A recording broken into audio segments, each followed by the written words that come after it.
Stanisław Bułak-Bałachowicz was a Belarusian general, veteran of World War I, Russian Civil War, Estonian War of Independence, Polish-Bolshevik War and the invasion of Poland at the start of World War II. Biography. Early life. Stanisław Bułak-Bałachowicz was born February 10, 1883 in Maysty, a small village in the Kovno Governorate of the Russian Empire. Stanisław had 2 brothers and 6 sisters.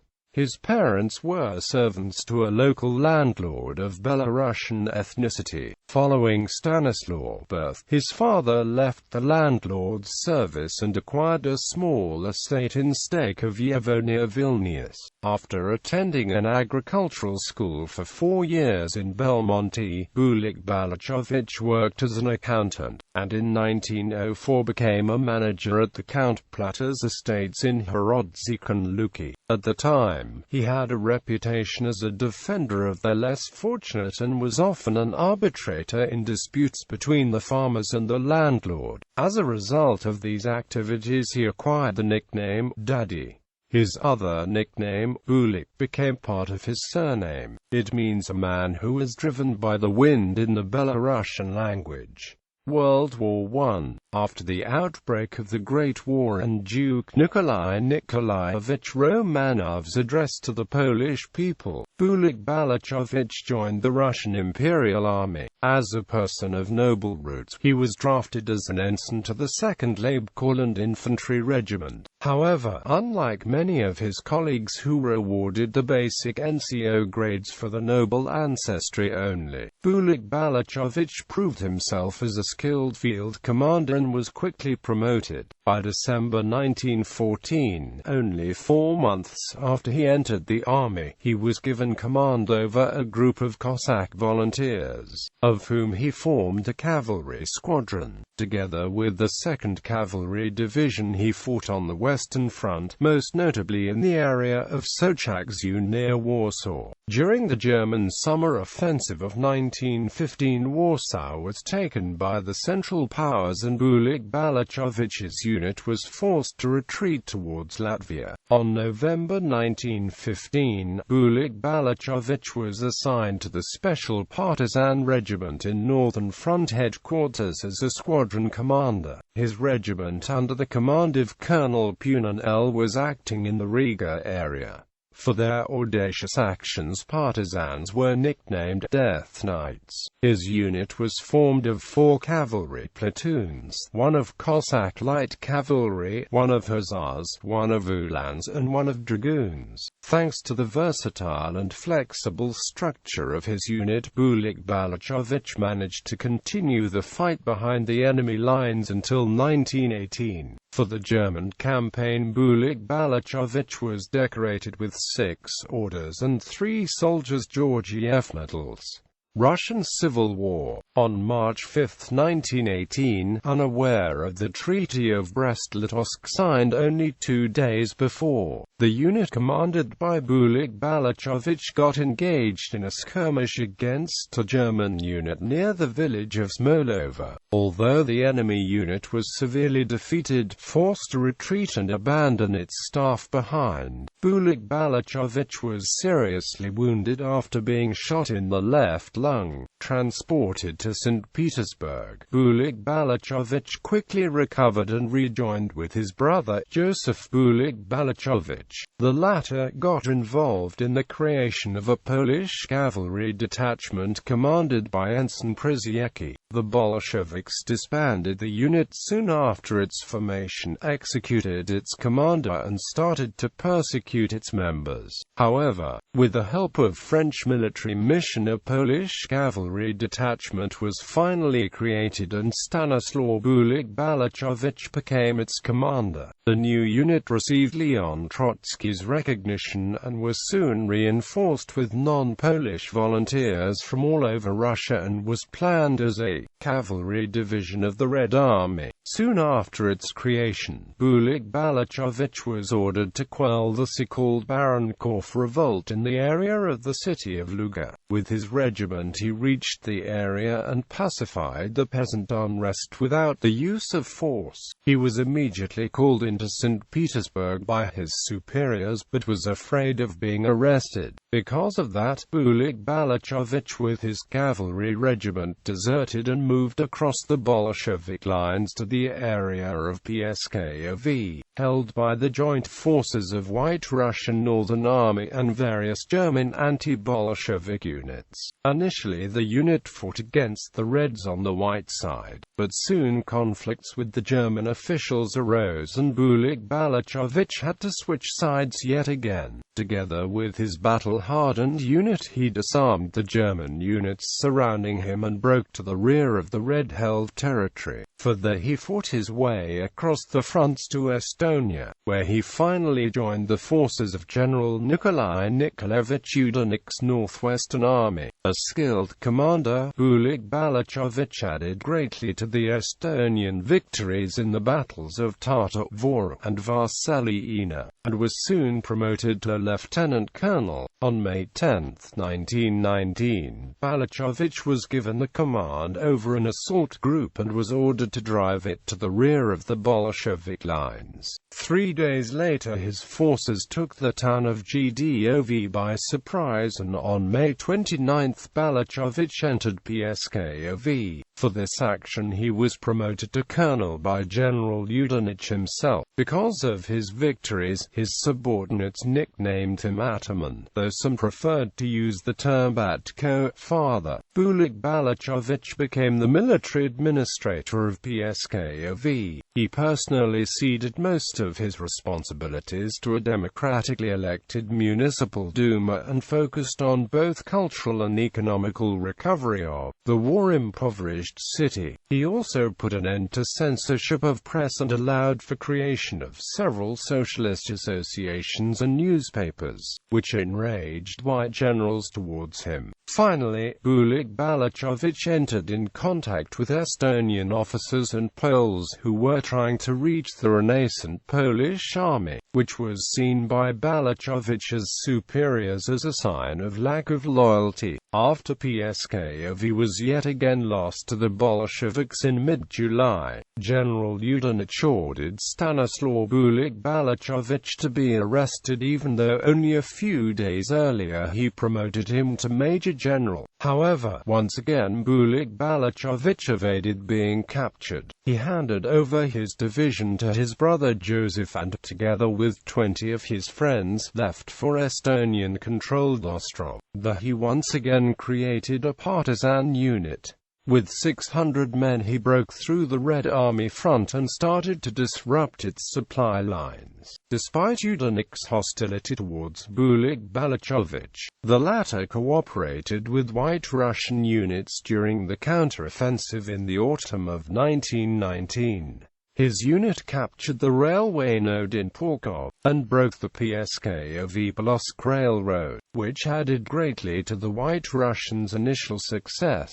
On November 5, 1919 his unit yet again entered the area between Pskov and Ostrov and destroyed the 3 remaining railway lines linking Pskov with the rest of Russia. However, Yudenich's army could not link up with the areas controlled by Bułak-Bałachowicz, and their assault was finally broken. On January 22, 1920, General Yudenich signed an order of dissolution of his badly beaten army. On January 28, General Bułak-Bałachowicz, together with several Russian officers and the Estonian police, arrested him. A large amount of money was found with him was given to the soldiers of the disbanded army as a last salary, which greatly added to Balachovich's popularity amongst them. Polish-Bolshevik War. In February 1920, Stanisław Bułak-Bałachowicz contacted Joseph Pilsudski through the Polish envoy to Riga and proposed to ally his unit with the Polish army against the Bolshevist Russia. As the fame of the general preceded him, Pilsudski agreed, and soon afterwards Bułak-Bałachowicz with some 800 cavalrymen set off for yet another of his great odysseys. After leaving Estonia, they outflanked the Red Russian lines and rode several hundred kilometers behind the enemy lines to Latvia, where they were allowed to pass through Latvian territory. Finally, by mid-March they reached Dnieper, where they were greeted as heroes by Joseph Pilsudski himself. Transferred to Brzesk-Litewski, the Bułak-Bałachowicz unit was reformed into a Bułak-Bałachowicz operational group, sometimes incorrectly referred to as Belarusian-Lithuanian Division. It was composed mostly of Belarusian volunteers, as well as veterans of the Green Army and former Red Army soldiers, and received the status of an Allied army. Because of the composition of his troops, Stanisław Bułak-Bałachowicz is sometimes referred to as a Belarusian. Formerly independent, the division was one of the most successful units fighting in the ranks of the Polish army during the Polish-Bolshevik War. The unit entered combat in late June 1920 in the area of Polsy Marshes. On June 30, Bułak-Bałachowicz once again broke through the enemy lines and captured the village of Slochno in today's Belarus, where the tabors of the Soviet 2nd Rifle Brigade were stationed. The enemy unit was caught by surprise and suffered heavy losses. On July 3, the enemy unit was completely surrounded in the village of Wileniki and was annihilated. After that action, the operational group was withdrawn to the main lines of the Polish Third Army, and after July 10 it defended the line of the Styr River against Red Army actions. On July 23, during the Bolshevik offensive towards central Poland, General Balachowicz's group started an organized retreat as a rearguard of the Polish Third Army. During that operation, Bułak-Bałachowicz abandoned the withdrawing Polish troops and stayed with his forces for several days behind the enemy lines, only to break through to the Polish forces shortly afterwards. During the Battle of Warsaw overnight of August 14, Balachowicz's forces were ordered to start a counter-attack towards the town of Włodawa, one of the centers of concentration of the advancing Russian forces. On August 17, the area was secured and Bułak-Bałachowic's forces defended it successfully until September 7 against numerically superior enemy forces. Stanisław Bułak-Bałachowicz organized an active defense and managed to disrupt the concentration of all enemy attacks before they could be started. For instance, on August 30 and September 2, his forces, supported by the Polish 7th Infantry Division, managed to attack the Soviet 58th Rifle Division from the rear before it could attack the town of Włodawa. On September 15, the unit was yet again advancing in pursuit of the withdrawing Red Army. That day the unit captured Kamień-Kozierski, where it took more than 1,000 prisoners of war and the material depot of an entire division. During the Battle of the Niemen River, Balachowicz's unit prevented the enemy from forming a defensive line in Polsy. Overnight of September 21, his unit outflanked and then destroyed completely the Bolshevik 88th Rifle Regiment near the town of Lubusz. Perhaps the most notable victory of the Bułak-Bałachowic's group took place on September 26, when his forces took Pinsk in the rear. The city was the most important railroad junction in the area and was planned as the last stand of the Bolshevik forces still fighting to the west of that city. According to a book published in 1943, after Bułak-Bałachowic's troops entered Pinsk, they may have committed a series of pogroms on the Jewish population. There were hundreds of victims of rape and murder in Pinsk and in the vicinity around that time, although none specifically linked to Bułak-Bałachowicz. Failed uprising in Belarus. In October, Stanisław Bułak-Bałachowicz was stationed with his forces in Pinsk, where they received supplies and a large amount of former Red Army soldiers who were taken prisoner of war after the Battle of Warsaw and volunteered for the service in anti-Bolshevik units. The unit was to re-enter combat in November, but on October 12 a ceasefire was signed. On the insistence of both the Entente and Bolshevik Russia, the Allied units were to leave Poland before November 2. General Bułak-Bałachowicz was given the choice of either being interned in Poland with his units and then sent home to continue the fight against the Reds on his own. He chose the latter option, just like most other White Russian and Ukrainian units fighting on the Polish side in the Polish-Bolshevik War. On November 2, 1920, his units were renamed the Russian People's Volunteer Army and transferred to the areas that were to be abandoned by the Polish army and become a no-man's land until the final Russo-Polish peace treaty was signed. 3 days later his forces crossed into Russian-held Belarus and started an offensive towards Homel. General Bułak-Bałachowicz was hoping for a Belarusian all-national uprising against Bolshevik Russia. His forces initially achieved a limited success and captured Homel and Richitsa.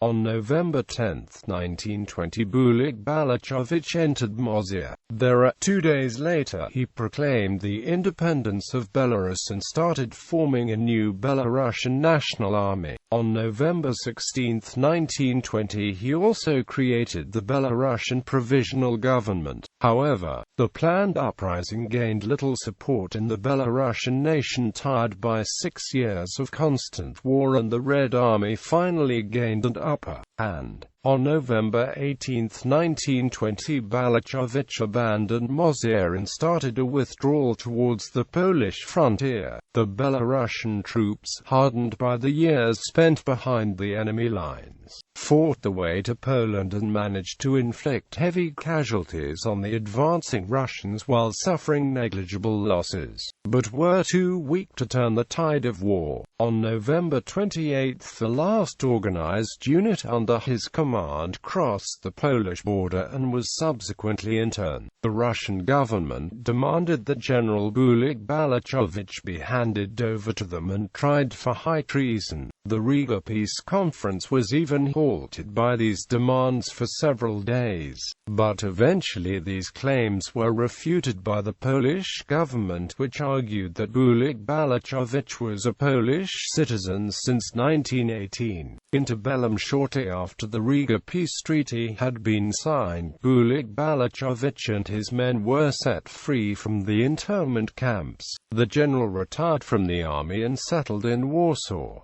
There he became an active member of various veteran societies. Among other functions, he held the post of the head of Society of Former Fighters of the National Uprisings. He was also a political essayist and writer of 2 books on the possibilities of a future war with Germany, Wojna Bedzy Czyn Bedzy and Preach Z Hitlerem Czyn Zu Hitler. Between 1936 and 1939 he served as an advisor to Franco's nationalists in the Spanish Civil War.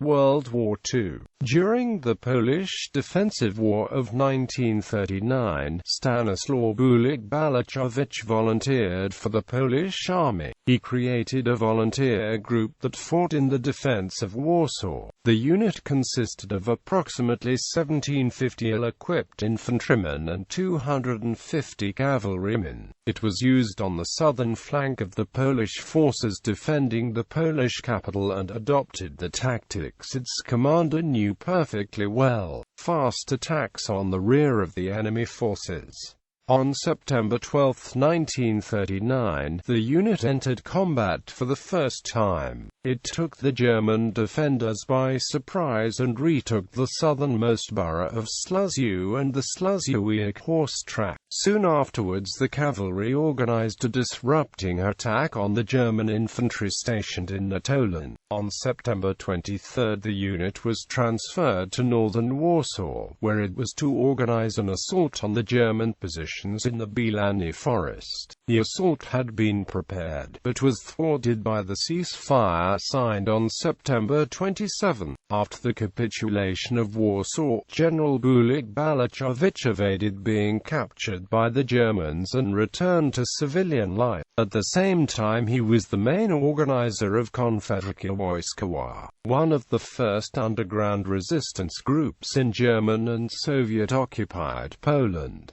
In early 1940 the Gestapo found out his whereabouts. He was surrounded with a group of young conspirators in a house in Warsaw's borough of Saska-Kepa and arrested by the Germans. According to the most common version, Bułak-Bałachowicz was shot by Gestapo agents on May 10, 1940, in the Warsaw Center, on the intersection between Francuska and Trzeciegomeer streets. His resistance against Bolshevik forces that killed local Belarusian peasantry. Members of Belarusian minority in Poland regard him as the national hero. Historians have often seen him to be an adventurer. Honors and awards: Cross of St. George, 4th class. Medal of St. George, 4th class. Cross of Valor of the Bułak-Bałachowicz Army.